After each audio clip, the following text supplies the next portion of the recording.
হয় প্ৰতিখন নগৰৰ ৰাজ্যৰ প্ৰতিখন নগৰৰ যিসকল নগৰীয়া লোক আছে এই লোকসকলৰ বাবে যিটুপি বিশুদ্ধ খোৱা পানী সেই খোৱা পানী যিসকল লোকে গোটেই দিনটো কষ্ট কৰি অশেষ কষ্ট কৰি তেওঁলোকৰ মুখৰ আগত দিয়ে বিশুদ্ধ খোৱা পানীটোপা সেইসকল কৰ্মচাৰীয়ে আজি চকু পানী টুকি পাইপৰ বাবে তেওঁলোকে ধৰ্ণাত বহিবলগীয়া হৈছে।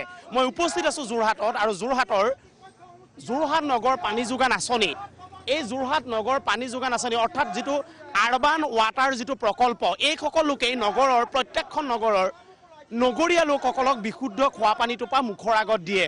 সেই কৰ্মচাৰীসকলৰে অৰ্ধেকতকৈ বেছি 233 জন কৰ্মচাৰীয়ে আজিও প্ৰায় 20টা বছৰ 25টা বছৰ তেওঁলোকে কৰ্ম সম্পাদন কৰিছে এই যিটো আৰবান ৱাটাৰ যিটো ছেকশ্যন বা বিভাগ এই বিভাগটোত যাৰ দায়িত্বত আছে পীযুষ হাজৰিকা ডাঙৰীয়া।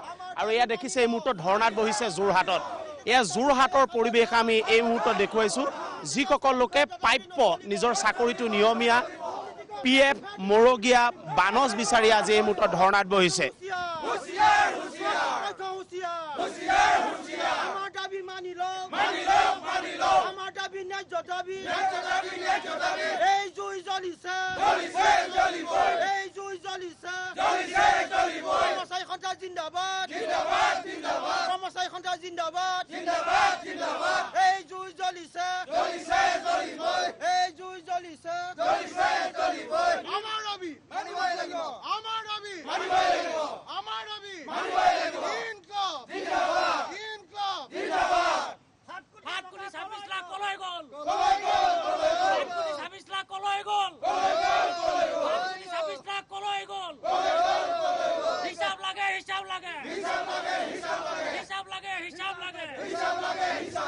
মই অকমান কথা পাতি ল'ব বিচাৰিছোঁ তেখেতসকলৰ লগত।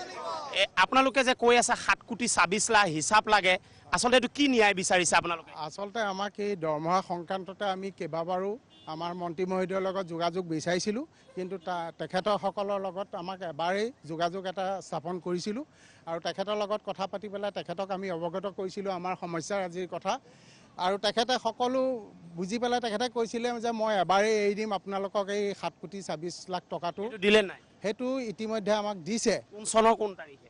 এইটো আমাৰ 2019 চনৰ মাৰ্চত মুকলি কৰি দিছে। 2020 মাৰ্চত আপোনালোকে পাইছে? হয় হয় আপোনালোকে পাইছে। সেই পইচাটো ক'ত গ'ল?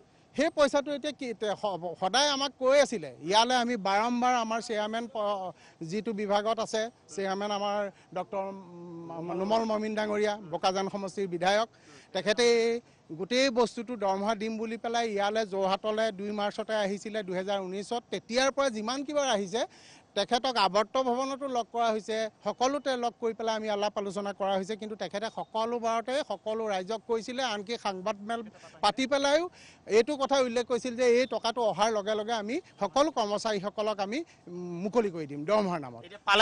কিন্তু আজি কুপতি আমি সেই টকাটো আমাৰ তেখেতসকলে মুকলি কৰি নিদিলে। মাত্ৰ এমাহৰ দৰমহাটো আমাৰ বিহুৰ আগতে আমাক বিহুটো ৰাঙলি কৰি দিম বুলি পেলাই তেখেতে প্ৰতিশ্ৰুতি দি থৈ গৈছিলে ইয়াতে কিন্তু সেই কথাও আমাৰ মিঠা চাত পৰিণত হ'ল। আমি মাত্ৰ এমাহৰ দৰমহাই তেওঁলোকে মুকলি কৰি দিলে। সেইটো যুক্তি আপোনাৰ মূল পইণ্টকেইটাত যাম কি লাগে আপোনালোকক আজি ধৰ্ণাটোৰ মূল লক্ষ্য তিনিটা কওক। কি মূল লক্ষ্য হ'ল প্ৰথম আমাৰ চাকৰি নিয়মীয়াকৰণ কৰা। কিমান কৰ্মচাৰী অনিয়মীয়া হৈ আছে? আমাৰ 233 জন কি অনিয়মীয়া হৈ আছে। কিমান দিন কৰি আছে তেওঁলোকে? আজি 20 বছৰ মানে 20 বছৰ 25 বছৰ এটা পইণ্ট আৰু কি পইণ্ট আছে? পইণ্ট আছে আমাৰ যি 6 মাহৰ দৰমহা পাবলৈ আছে সেই দৰমহা আমাক মোকলাই দিব লাগে আৰু যোৱা 6টা মাহ নাই পোৱা। আৰু 7ম দৰমহা আয়োগৰ যিটো আহিত আমাৰ দৰমহা দিছিলে তাত যিখিনি বকেয়া ধন পাবলৈ আছে এৰিয়াসহ সেইখিনি আমাক মোকলাই দিব লাগে। মৰগীয়া বানজ পাইছে? মৰগীয়া বানজ 8% দিয়ে আমি বৰ্তমান পোৱা নাই। সেই 8% দিয়ে আমাক মোকলাই দিব লাগে। নাই পোৱা। আৰু এটা বছৰে আমাৰ যিটো ভৱিষ্যত নিধি পইচা জমা আছে যোৱা 2019 চনৰ অক্টোবৰৰ পৰা এতিয়া বৰ্তমান 2020 চনৰ অক্টোবৰলৈকে এবছৰ দৰমহা আমাৰ জমা দিয়া নাই। EPF মূল কথা মই এবাৰ দেখুৱাইছোঁ এইসকল লোকে ন্যায্যতা বিচাৰি প্ৰাগ নিউজৰ কেমেৰাৰ সন্মুখত আজি ধৰ্ণাত বহিবলগীয়া হৈছে এইবাবেই যে এই লোকসকলৰ 233 জন আজিও অনিয়মীয়া। এইসকল লোকে যদি কাম নকৰে তেতিয়াহ'লে প্ৰত্যেক নগৰত যিটো বিশুদ্ধ খোৱা পানী যোগান দিয়া হয় সেয়া স্তব্ধ হৈ যাব এইসকল লোকে কাম নকৰিলে।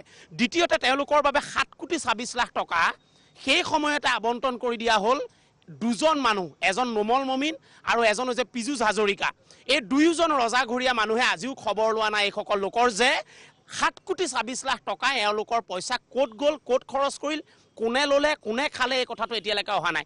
আৰু এই যুক্তিৰ কথাখিনিয়ে প্ৰাগ নিউজত ক'বৰ বাবে তেওঁলোকে আহিছে।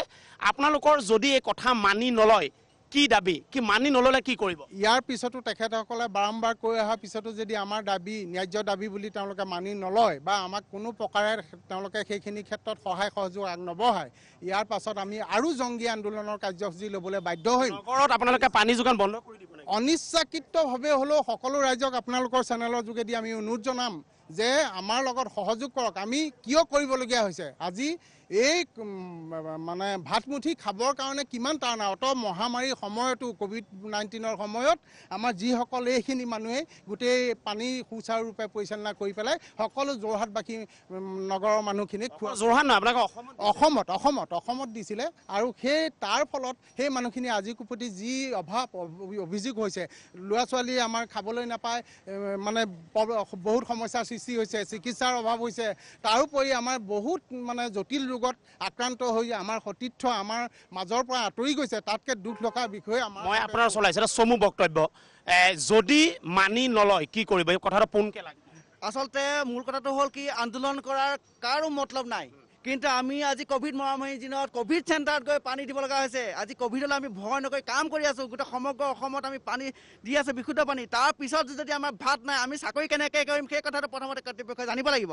নেজানিলে আমি কেনেকৈ কৰিম? গতিকে ইয়াৰ পিছত কি কৰিব লাগে আপোনালোকে সকলোৱে আপোনালোকৰ চেনেলৰ জৰিয়তে জনাই দিছোঁ কি কৰিব লাগে, আমাক ৰাইজে কওক। গতিকে আমাৰ মতে আমি জংগী আন্দোলন কৰিবলৈ বাধ্য হ'ম।